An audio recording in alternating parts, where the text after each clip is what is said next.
Tak my jsme tady dneska večer na přednášce Karla Filnera Prostě ho drž v Impact Hubu v Bratislavě. Jak se ti líbila přednáška?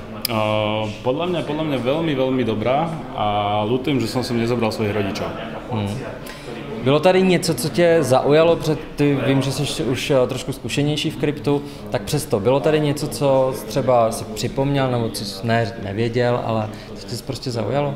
No, ja musím povedať, že ja som väčšinu vecí vedel, hlavne preto, že som v podstate aj robil Karolov kurz, ktorý taktiež odporúčam a tam by som povedal, že 80% toho v podstate bolo aj tu, ale minimálne musím povedať, že z toho, aké mám ja už informácie a znalosti o krypte, v podstate všetko tak nejak súhlasí s Karolom. Prekvapilo ma, že nemá napríklad žiadne BTC, ale tiež mu verí. Ale cítim sa podobne, ja tiež nemám žiaden Bitcoin a tiež si myslím a verím mu kvôli tej komunite a kvôli tomu všetkému.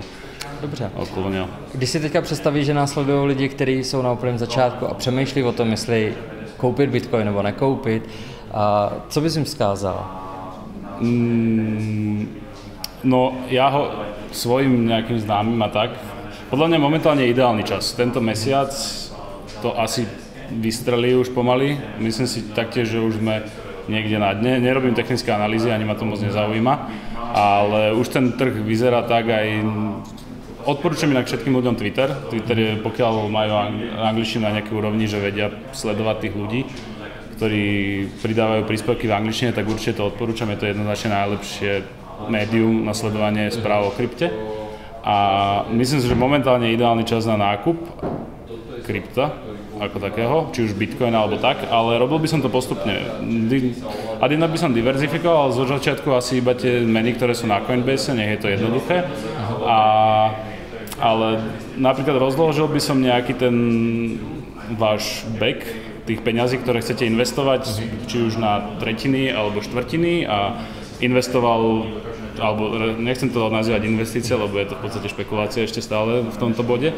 Dajme tomu, že iba nejaký 25% alebo 30% a potom podľa toho, jak sa cena bude vyvíjať, by som sa pohol, buď by som dokúpil, alebo by som vybral zisky, už akože to už je na ľuďoch. Ale určite ja som spravil takú chybu, keď som začínal, že som došiel do toho trhu, keď to bolo všetko vystrelené, nakúpil som vysoko a potom som mal trošku depresie, že pôjdem do McDonaldu robiť za chvíľu, keď to všetko padalo.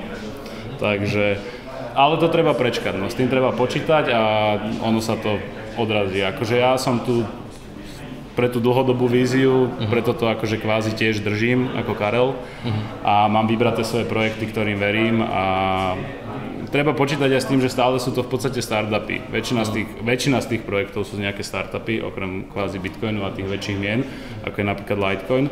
A startupy zvyknú kvázi zlyhať. Väčšina startupov zlyhá, nejak 9 z 10 to je. Čiže aj s tým treba počítať, preto treba diverzifikovať a tak no. Dobře, no. Krypto rozhodně není plánek a zbohatnout přes noc.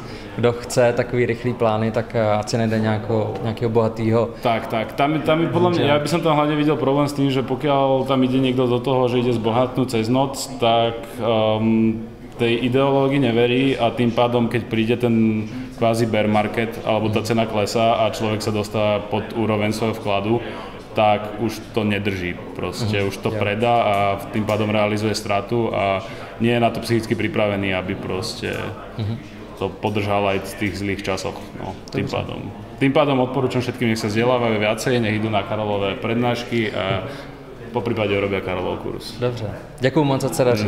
Díky za rozhovor.